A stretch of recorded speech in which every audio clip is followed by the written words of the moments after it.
రూపా వంటలకి స్వాగతం సుస్వాగతం. ఈరోజు నేను టమాటా బచ్చల కూర పప్పు కర్రీ వండానండి. నేను రెగ్యులర్గా రోజు పప్పు అనేది కొంచెమైనా వండుతాను. ఎందుకంటే మాకు చిన్న బాబు ఉన్నాడండి. బాబు కోసం నేను రోజు పప్పు అనేది చేస్తాను. దాంట్లోకి ఏంటంటే రోజు ఆకుకూర అనేది కొంచెం అనేది వినియోగిస్తూ ఉంటాను.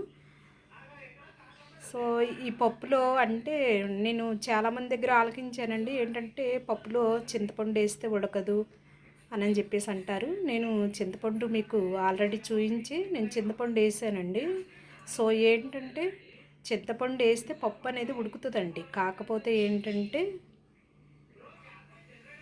కుక్కర్ అనేది బాగుండాలి. కుక్కరు మూత పెడతాం కదా, మూత అనేది పెడతాము. మూత పెట్టినప్పుడు ఇలాగ పక్క నుంచి ఏంటంటే ప్రెషర్ కొట్టేస్తూ ఉంటుంది కదా, ఇది అనేది బయటికి పోకుండా ఉంటే పప్పు అనేది ఇలాగ ఉడుకుతుంది. చూడండి ఎంత బాగా ఉడికిందో, చూసారా? మెత్తగా పేస్ట్ అయిపోయింది. చింతపండు వేసాను. చింతపండు వేసిన పప్పు అనేది ఉడుకుతుందండి. కాకపోతే కుక్కర్ అనేది బాగుండాలి, గట్టిగా ఉండాలంటే దీంట్లో ప్రెషర్ కొట్టేసినప్పుడు ఏంటంటే ఇలా పక్క సైడ్ నుంచి గాలి అనేది ఇలాగ పోతూ ఉంటుంది కదా వేడిగా. ఇలా పోకుండా ఏంటంటే కుక్కర్ మూత పెట్టినప్పుడు గట్టిగా ఉంటే కుక్కర్ బాగుంటే పప్పు అనేది ఇలాగ 5 నిమిషాల్లో పప్పు అనేది ఉడుకుతుంది. 5 నిమిషాల్లో పప్పు ఉడుకుతుంది. పావు గంటలో అన్నం కూడా తినేయచ్చు. అంటే ఎంత తొందరగా అయిపోతుంది అన్నమాట పప్పు. ఇలాగ బచ్చల కూర వేసాను. కంపల్సరీగా నేను పప్పు కొంచెమైనా చేస్తానండి. ఒక్కొక్క రోజు కొంచెం చేయకపోతే రసమైనా పెడతాను. ఇలాగా పప్పు కర్రీ అనేది చేసుకోవచ్చు. ఇందులోకి నేను ఏమేమి వేసానో చెప్పాను కదా, బచ్చల కూర, టమాటా కూడా వేసాను, ఉల్లిపాయ, పచ్చిమిరపకాయ ఇవన్నీ వేసాను కదా. ఇలాగా మెదుపుకున్న తర్వాత పోపు అనేది వేసుకోవచ్చు.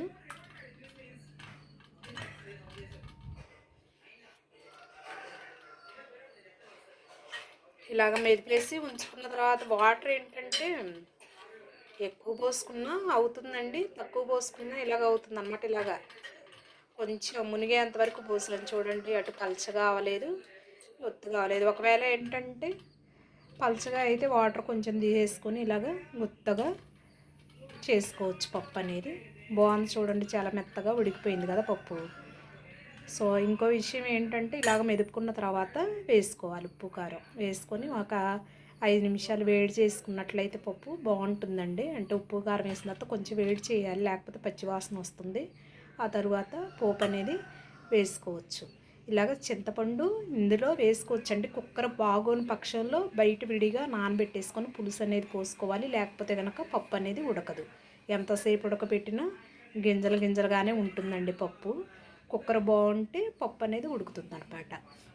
చింతపండు టిప్ అండి ఇది, ఇలాగ వినియోగించుకోవచ్చు. కుక్కర్ చూసారా, ఇది చిన్న కుక్కరు.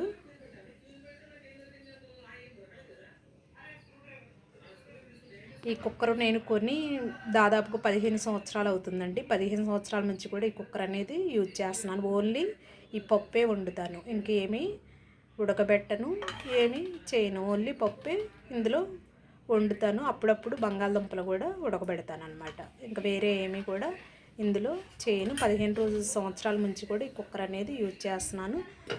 గ్యాస్ కట్టర్ అనేది ఏంటంటే నెలకొకసారి కొత్తది అనేది తెప్పిస్తానండి. అంటే రోజు రెగ్యులర్గా వాడుతున్నాను కాబట్టి నేను, లేకపోతే ఒక 2-3 నెలలకు ఒకసారి గ్యాస్ కట్టర్ ఇది తెప్పించుకోవచ్చు. ఈ గ్యాస్ కట్టర్ ఏంటంటే గట్టిగా పెడితే ఏంటంటే ఈ పప్పు అనేది ప్రెషర్ కొట్టేయకుండా ఉంటుంది. పప్పు అనేది తొందరగా ఉడుకుతుంది. ఈ చింతపండు టిప్పు వినియోగించుకోవచ్చండి.